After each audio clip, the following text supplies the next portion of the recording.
Hey guys, today I've got a quick review of the ZD81 dash cam. This is a 3-channel dash cam, 4K plus 1080p plus 1080p. I'm gonna do a quick unboxing and then we'll jump right into the installation and video test. It's all super easy and we'll see just how good this camera quality is. Is this one of the better 4K dash cams in 2026? Let's find out.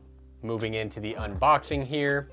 The ZD81. So this is going to have a 4K front camera, and then it also, as you can see, has a camera for the cabin. So it's gonna have an internal camera, and then it has a rear camera. Both of those are 1080p.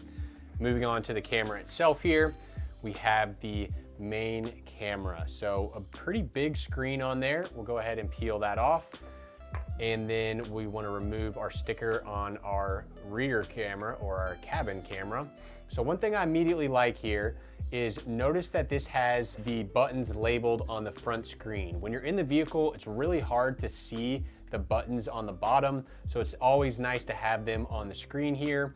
This also does come with its own 128 gigabyte SD card, which is much higher than normal. Normally, most dash cams will only come with 64, so it's really good to see that. This camera can tilt, as you can see. Front camera does not tilt, but that's because it's going to go on a mount right here, and that mount should be able to tilt. So let's continue going through here. Here we have our rear camera. Nothing special here. It plugs in via aux cord to the main camera itself. We have our power cable that will plug into the cigarette lighter and power our camera via USB-C. And here we have the actual mount for the dash cam.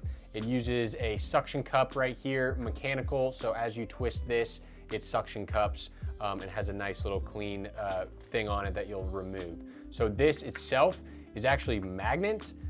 Which I have not seen, but I can tell you right off the bat that that is very strong.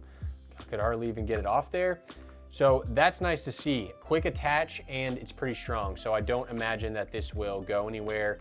And then of course, you can rotate this right here to get your angle correct. So all right, let's jump into the car and we'll start installing. All right, so initial setup was super easy. This suction cup is incredibly strong.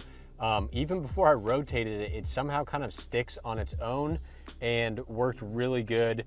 And now I'm able to kind of adjust it to make sure I get my picture correct. But now we need to go on here and actually set this up.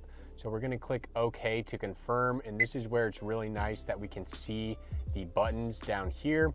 You can see SD card loading. It should auto format, which it indeed did.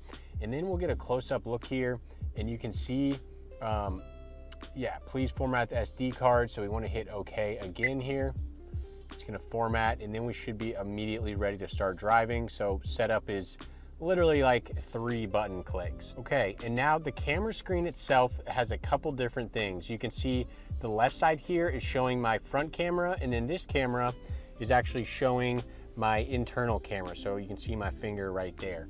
Additionally, you can see a couple different things. We are connected to Wi-Fi. The speaker is on. It's been recording for 1 minute and 21 seconds.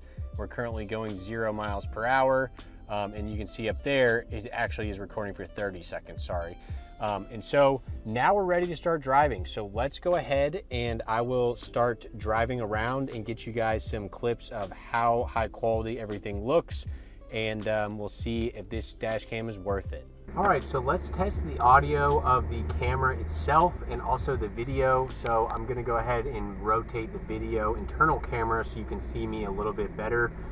One thing to note is that you can twist this side to side. So if I want to twist it a little bit there, I'm more in the frame, but you probably want it more like that so you can see both yourself and the passenger. The front camera appears to be pretty vibrant based on the tiny screen. I'll need to actually review the footage to see. With this being a 4K camera, the front picture should be pretty good. And right now it's kind of a late in the day time, so you're gonna have a little bit of sun glare kind of coming in. It's not as bright as it may be in the middle of the day, so it'll probably be a pretty good indication of the quality of the front camera in a variety of lightings. Like right now we're driving pretty well into the sun. This camera is feature packed. There is an application If you want to use the app, you can do that, or you can just get your footage from the SD card whenever you need it. That's typically how I do it, though there is definitely multiple ways, and some people like to use all the features that are packed into the dash cam. So with that, guys, I hope you enjoyed. I thought the video quality looked pretty good. It's nice that you're getting 3 cameras packed into one. Comes with the micro SD card. What more could you want? I will have links to this one down below, as well as a couple other of my favorite dash cam models. Check it out.